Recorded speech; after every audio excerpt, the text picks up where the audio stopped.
when Dua Lipa declared in 2024, "I just had this fire in my belly. No fallback, no plan B," Radio Times. She wasn't exaggerating. That relentless determination is the thread running through her life story, one that began long before she became the glossy face of modern disco pop.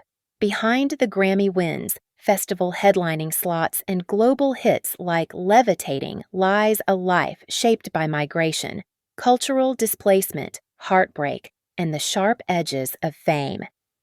Early life, a child between worlds.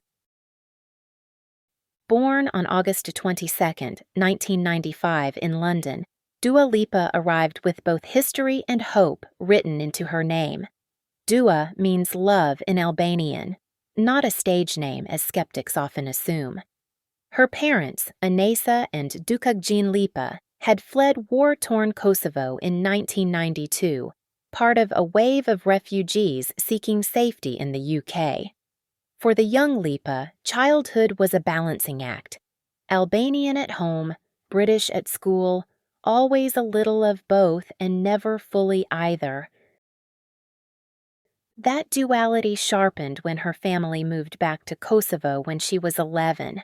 For an ambitious preteen dreaming of stardom, it felt like exile.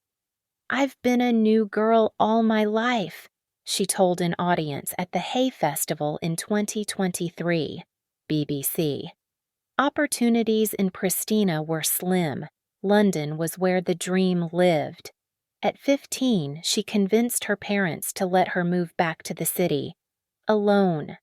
Sharing an apartment with a family friend, juggling school, waitressing, and uploading homemade tracks to YouTube, she began carving out her path. The modeling years, beauty meets brutality. Like many pop stars, Dua's first entry into the public eye was through modeling, but the industry's harsh standards left scars. Told to lose weight for jobs, she walked away instead. "I felt great the way I was. I had no reason to want to change," she said defiantly in Vogue France, 2023. Her honesty is disarming. "Of course, I had insecurities. I know how destabilizing it can be to feel not good enough.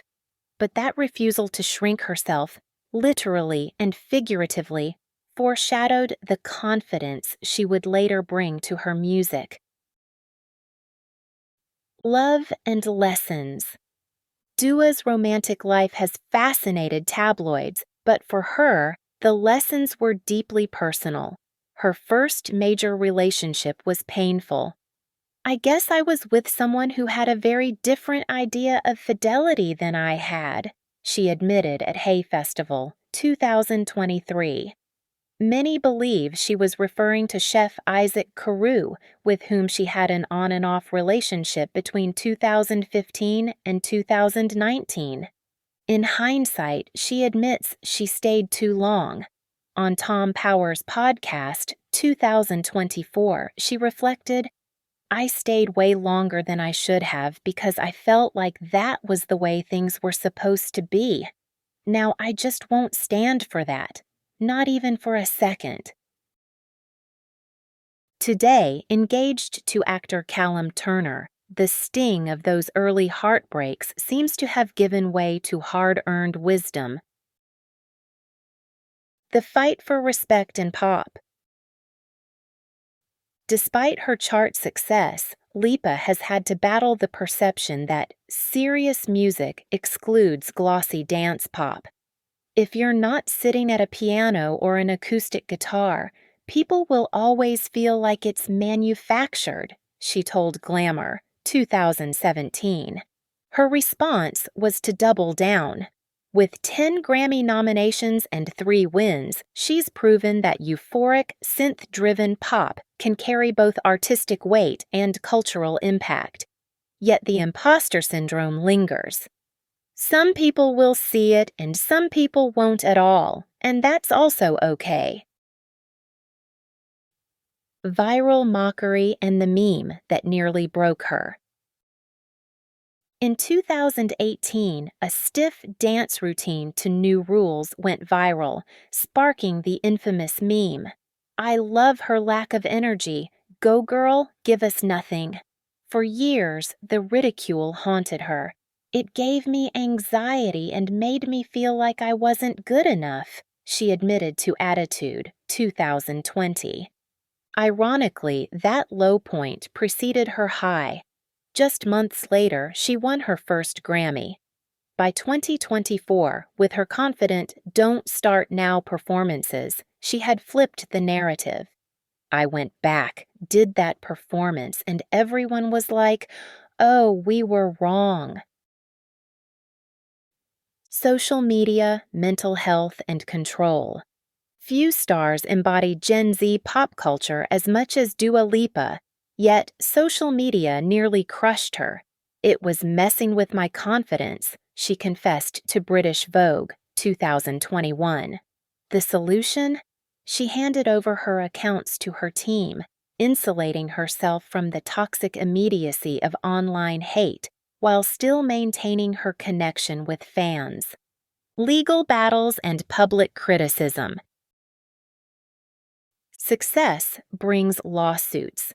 In 2022, Dua was sued twice in the same week over alleged similarities between Levitating and older tracks.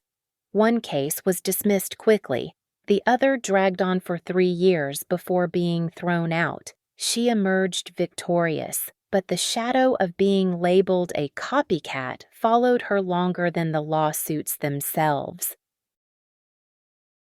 Her outspokenness also attracted criticism. In 2024, she joined celebrities calling for a ceasefire in Gaza. "Burning children alive can never be justified," she wrote on Instagram, Newsweek. The backlash was swift, but Lipa stood firm. "It's always going to be met with backlash, but ultimately, I feel it's for the greater good." The fragility of fame. Despite her global stardom, she's been forced to cancel shows. From laryngitis in 2021 to unsafe venues in 2024. Each time, she's expressed heartbreak at letting fans down. "It truly pains me that we cannot perform for you all." The legacy she's writing. At just 30 years old, Dua Lipa is already more than a pop star. She is the daughter of refugees who became a global voice, a woman who turned body shaming into body acceptance, and an artist who transformed viral humiliation into triumph. Perhaps her best advice remains the simplest. There's always going to be something you don't like, but it's so much healthier to tell yourself 2 things you like about yourself every day. British Vogue, 2018. In a world quick to mock, judge, and dismiss, Dua Lipa's greatest achievement may not be her Grammys or chart hits, but her ability to keep dancing through the noise.